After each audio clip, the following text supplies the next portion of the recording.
Hey Merfolk fans and Soulherder fans, I'm Joe. Thanks very much for joining me today. If you'd like to support my channel, please check out the link above to my Patreon page. So I wanted to show you guys a quick replay of a match I just played. I've been super busy lately. My wife is on her way home. We're going to have dinner soon. I don't know when I'm going to be able to upload the rest of this league. I just played the first round and it was pretty cool. So I thought, I have a half hour. Let me try to get this video up real quick. So the list is pretty similar to what I had, I guess, in the last videos. I'm currently running a single Winds of Abandon in the main. Card is crazy against a lot of difficult matchups. All the creature matchups, humans, spirits, I guess even like Red Prowess. Of course, still 3 Path to Exiles, so 4 of these exile effects. Winds of Abandon is occasionally like a bad path, but when you overload it, it's just kind of absurd. And we want these kinds of high impact spells that we can draw into or buy back with Eternal Witness later in the game, because this is kind of a late game deck. Testing out 2 Charming Prince. This guy's been pretty cool so far, actually. The Scry 2 has been the most commonly used of the 3 abilities. So if you get a Soulherder down, the opponent, if he's not really doing too much, just like a dirtily control deck, Scrying 2 every end step is pretty awesome, especially when you're drawing multiple cards. For example, imagine you have a Coiling Oracle in hand, and you can scry, a good card to the top and then put a land behind that. Draw the good card on your draw step and then play the Coiling Oracle, and that land will go straight to the battlefield. So some cool synergy with Coiling Oracle. Of course, gaining 3 life is great in those aggro matchups, which can be difficult for the Soulherder deck. And if you've got another sweet ETB creature on the battlefield, Charming Prince can bounce it. There's some cool synergy with this guy as far as, avoiding board wipes goes.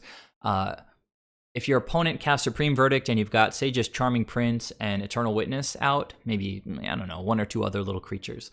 In response, you can ephemerate Charming Prince. He'll come back immediately, and then he'll exile Eternal Witness until the end of the turn. So the Eternal Witness gets to dodge the Supreme Verdict. It comes back at the end of the turn. It can grab something from the graveyard, and then it's your turn. You get to untap and just rebuild immediately. Similarly, if you've got Soulherder out, you're in a controlling position, and one of the ways that you could lose is to a board wipe on the end step. Soulherder blinks Charming Prince. Charming Prince, again, can tuck away a creature like Eternal Witness for the duration of your opponent's turn. If they cast a Wrath, at their end step, you can get back that creature that you tucked away. Again, Eternal Witness is typically the best one here because you get to grab maybe another creature out of the graveyard, maybe an Ephemerate or a counterspell. So being able to hide one of your creatures like that is pretty tricky, pretty cool. So pretty versatile creature. It is not blue, so it doesn't pitch to Force of Negation, so that can be a downside. But I think I've sort of hit the sweet spot right off the bat with 2 Charming Prince in the deck. I'm back to a Singleton Worship in the main deck. This card just does so much. Anybody who's played against Worship knows it's just a huge pain in the ass when it's on the battlefield. Often, if the opponent doesn't answer this card, then they're just not going to win the game. We'll have 5 dorks, and unless they have a board wipe in the deck, they're not going to get rid of all 5 of those creatures, and we're just going to keep playing more, drawing more. All of our creatures sort of cycle themselves. Yeah, and we've got counter spells to protect the Worship. So I've been in a lot of games in my testing back when I had Worship in the deck where it was a totally lost position. 1 life, opponent's going to untap with 2,000 power on the board, just slam Worship, and they can't do anything. Against Burn, even if they have Eidolon of the Great Revel on the battlefield, you can cast as many spells as you want. You're not going below 1 life as long as you have Worship out. So I love this card. You play out a Noble Hierarch on turn 1, slam this on turn 3, you're good to go. So anyhow, you guys know about Worship. I really like it in this deck. It's not a creature, but neither's Force, neither's Path, neither's Ephemerate. And given the type of deck that we have, it's just completely redundant. Creatures often will have 3, 4, 5 creatures on the battlefield, somewhat weak to super aggressive strategies. If we can live till turn 4, or maybe even 3 with a Noble Hierarch, Worship gives us another from a handful of turns to just basically giving the opponent no outs. We'll just get an Icefang Coatl on the battlefield and just attack with Exalted for a few times and win the game that way. I'm on a single Venser. This guy's kind of nuts. Again, sort of extra amazing with ramp from Hierarch. If you can start bouncing the opponent's lands, if you're on the play on turn 3, they've only got 2 lands out, bounce them back to 1 land, that just will win the game. I mean, it's pretty disgusting. I was playing a game 3 against Control recently, and that happened. I won game 1, they won game 2. Game 3, play Hierarch. Turn 2, turn 1 Hierarch, turn 2 whatever. Turn 3, opponent had tapped out for something. Maybe they countered some instant. Maybe I tried to flash in a Coatl or something and they countered it. I untapped, ventured their Hallowed Fountain, putting them back on like 1 shock land, and they just scooped because I've got 4 mana, they've got 1 mana. I'm going to start blinking my creatures. So Venture's pretty dope. He's particularly strong against Tron.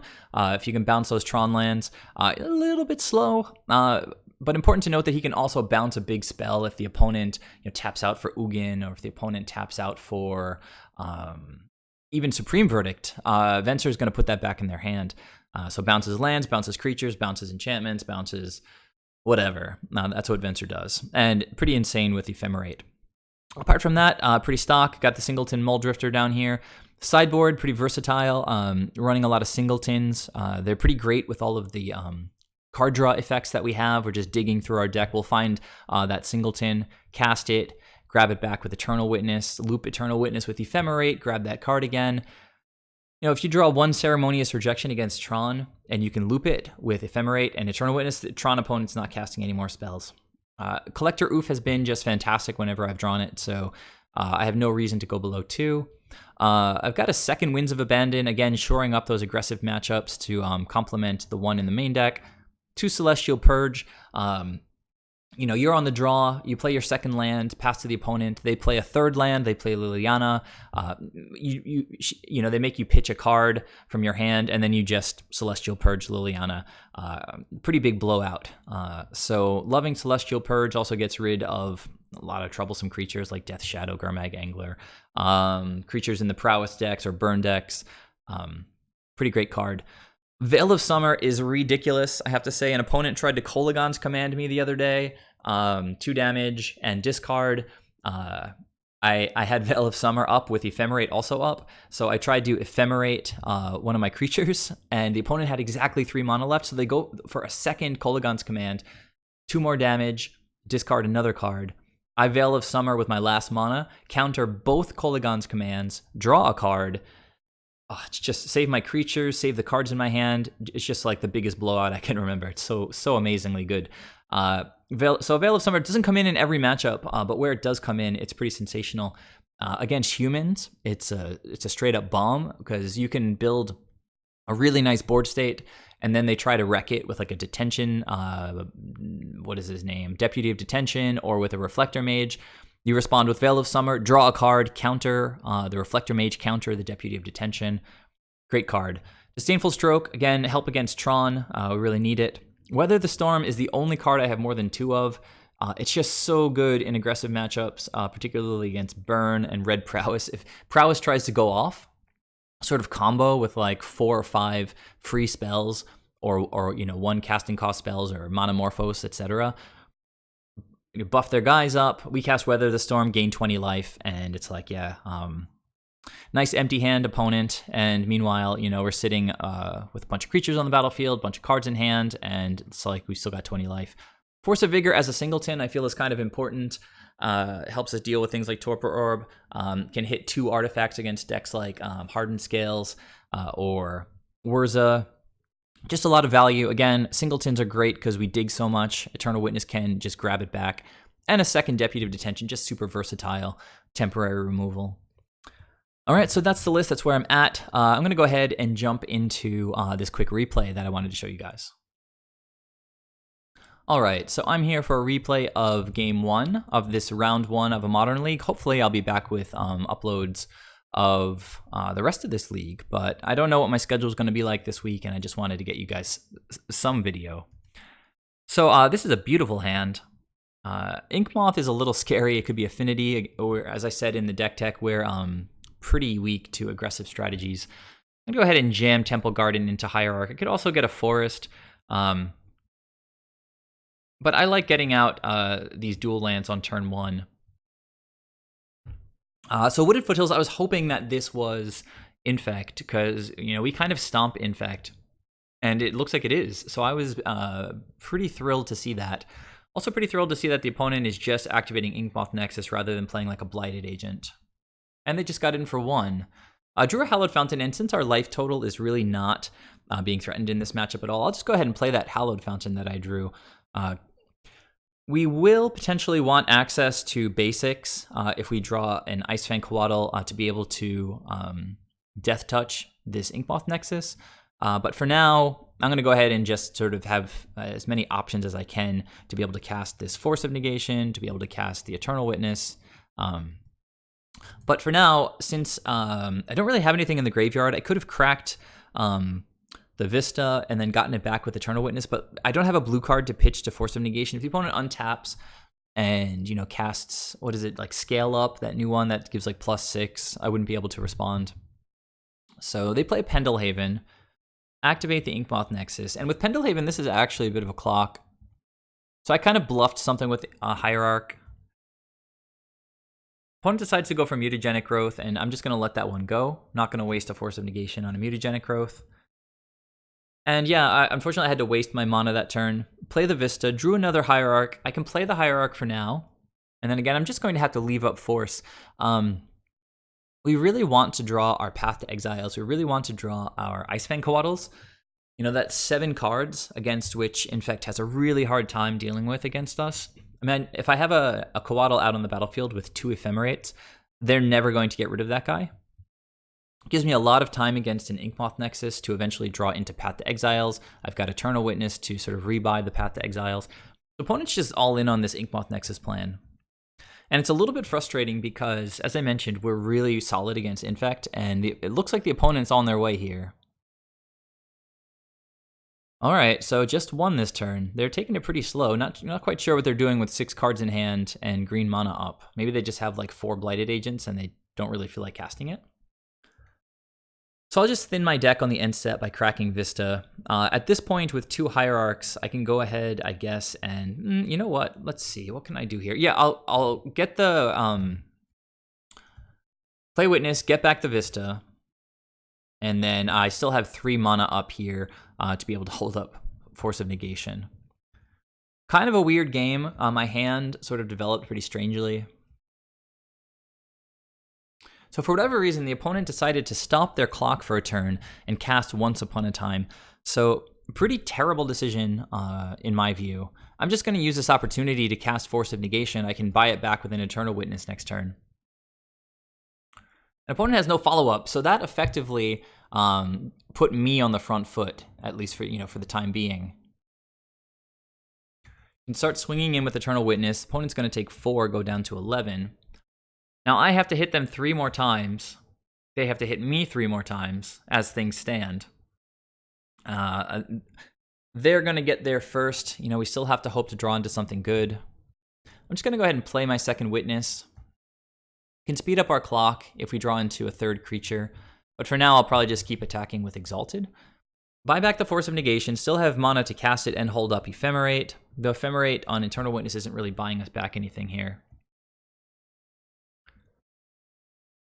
All right, Inkmoth gets in. Opponent's just going to... Oh, they're going to cast Might of Old Krosa. So they're casting this, for whatever reason, on their on Declare blockers. So it would only give it +2/+2, but they're tapped out. So I'm going to go ahead and counter that. I can cast Ephemerate and just buy it back while the opponent's tapped out. For example, I don't want to let them play another Breeding Pool on their second main and then hold up Spell Pierce or something. So just Ephemerate right now. Get that Force back into my hand. Remember, the opponent is winning this race, although, let's see. They use their green mana to cast Might of Old Krosa instead of pumping with Pendelhaven. But they still only have to hit me 2 more times. Okay, Ephemerate on the Witness, because we can attack for the same amount with Exalted as we can with 2 Witnesses. Drew another Force of Negation. It's nice interaction, but the opponent can just win on board right now. they won't be able to win this turn through double force, I don't think. All right, activating the Inkmoth Nexus. There's the pump. Inkmoth is a 2/3. They're getting in. I believe I'm going to 8 poison. And yeah,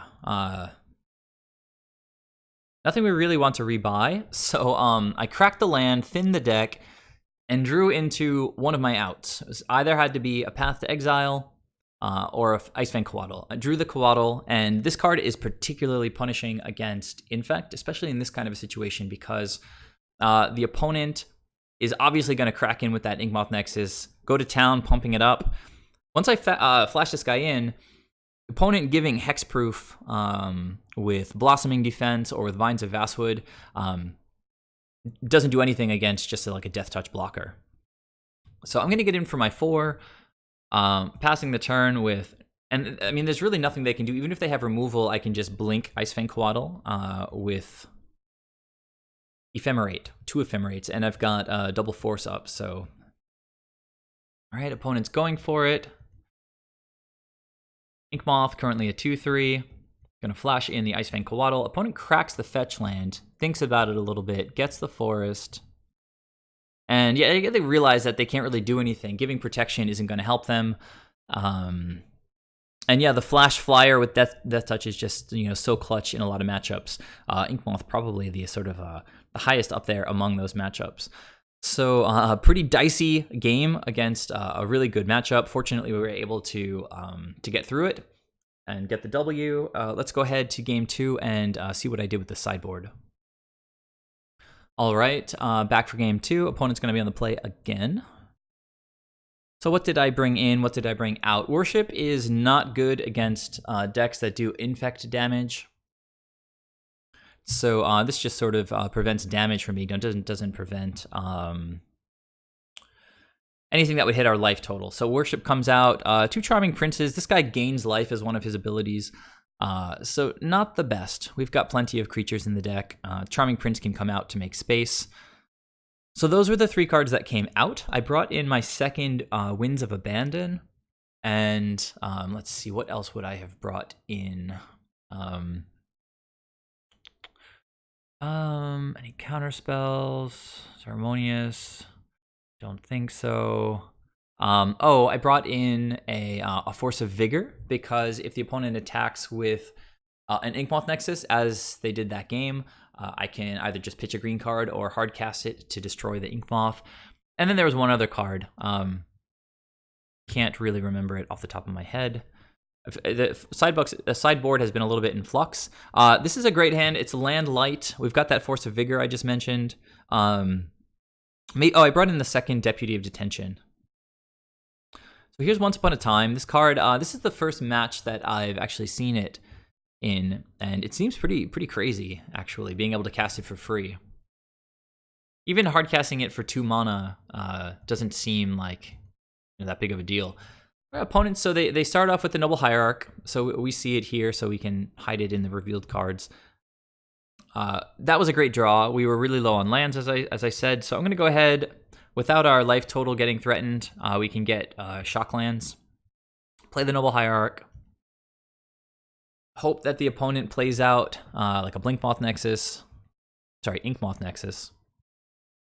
Windswept Teeth. Okay, Blighted Agent. At this point, we're hoping that the opponent taps that last mana, because we'd like to cast the Deputy of Detention.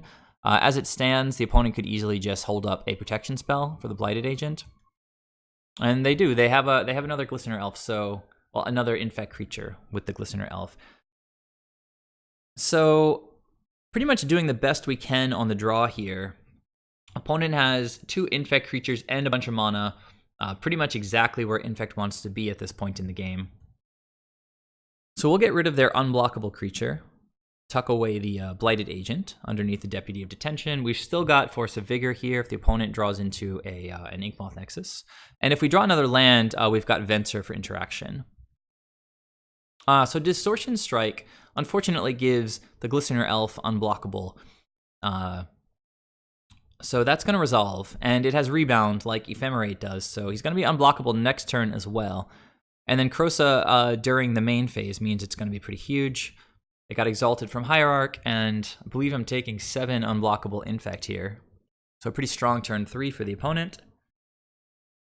There is that 4th land for Venser.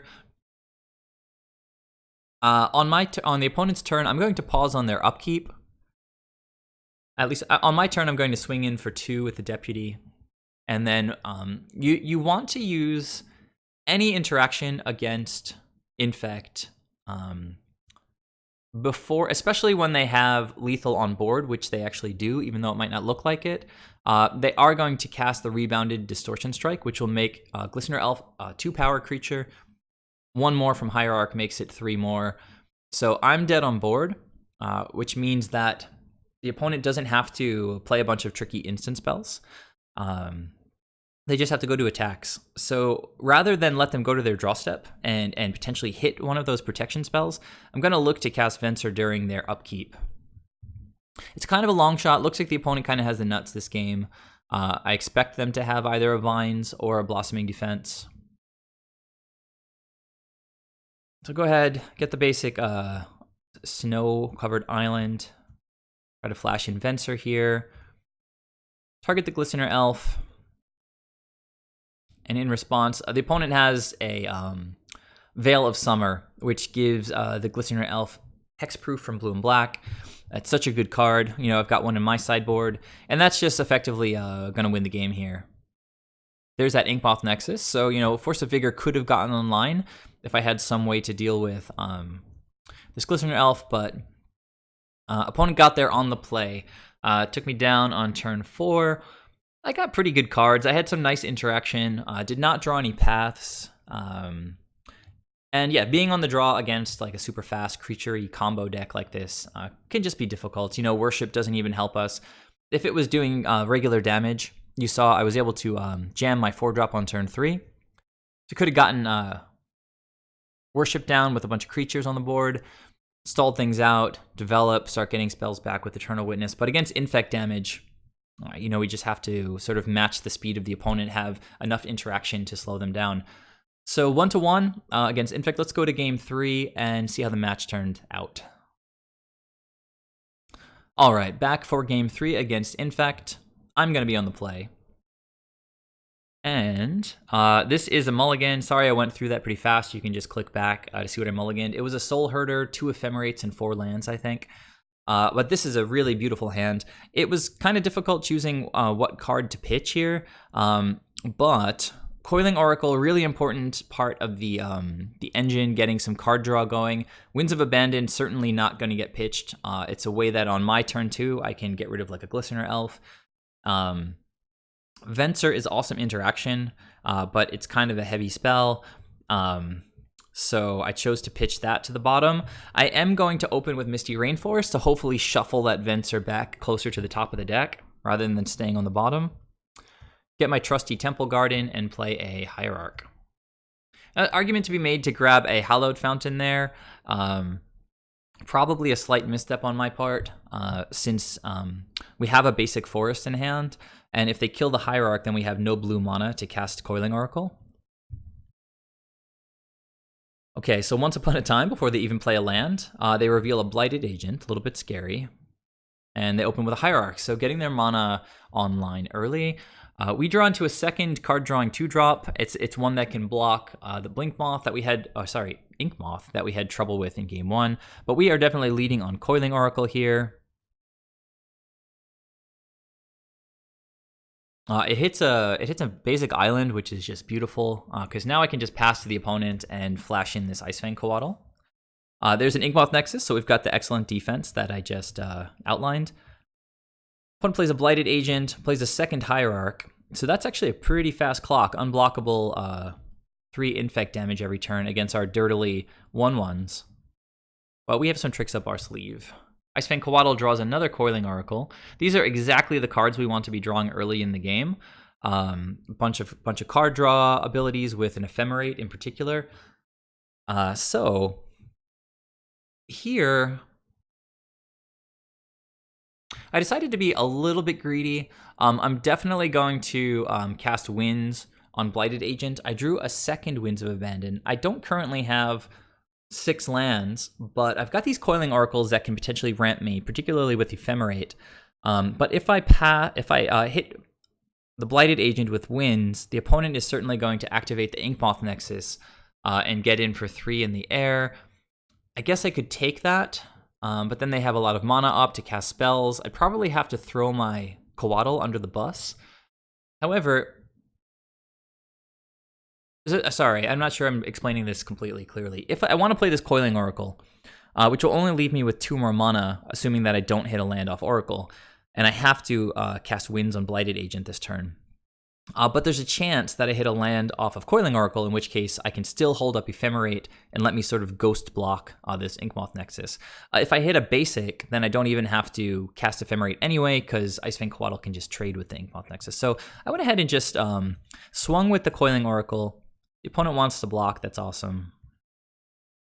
Note that against Infect damage, our 2/2s with Hierarchs will go back to being 1/1s. If the opponent, for whatever reason, does block with an Infect creature, it still has a -1 creature and it'll die at the end step. So just, always be a little bit careful when you block. Or when you attack or block with against Infect. Alright, so Coiling Oracle, what are you going to do for us? Oh, so it hit a basic forest, which is super perfect, because you see that it turned Death Touch on for the Coatl, and it's going to let me just cast Winds here on the Blighted Agent. All right, so opponent's going to go get a basic forest, and I'm feeling pretty good here. I've got defense against their only Infect creature. Okay, opponent's got another Hierarch. Okay, rebuilding with another Blighted Agent, but that land that I hit got me 1 closer to being able to cast an overloaded Winds of Abandon. All right, so at the end step, I'm going to blink the Coiling Oracle again. It would be sweet if I hit yet another land. And I do. So yeah, I mean, Coiling Oracles have just been insane this game. So cast the Rebound on another Oracle. So I hit an Oracle off the Oracle, which got revealed, and then I drew into another land. Not so necessary, the other land, since I already had 6. But I'll go ahead and crack it anyway. I'm going to attack first. Now this is, I have to say, it wasn't a super clever attack. The opponent has Pendelhaven, and I've played with Pendelhaven. I play Elves and I play Infect. So I know it gives +1/+2, which means that it can eat bears, right? Because if their 1/1s become 2/3s, they can just eat a 2/2, right? So I'm attacking with Exalted here. I guess the hope being that they would... I thought they would take the damage, but then I thought maybe there's a chance they would activate Inkmoth Nexus and trade, because I was thinking it would just be +1/+1. But since it's +1/+2, they can just pump the Blighted Agent. It would become a 2/3, and as I mentioned, it would just eat my 2/2. But for whatever reason, the opponent does activate Inkmoth Nexus, and this is just a huge win for me.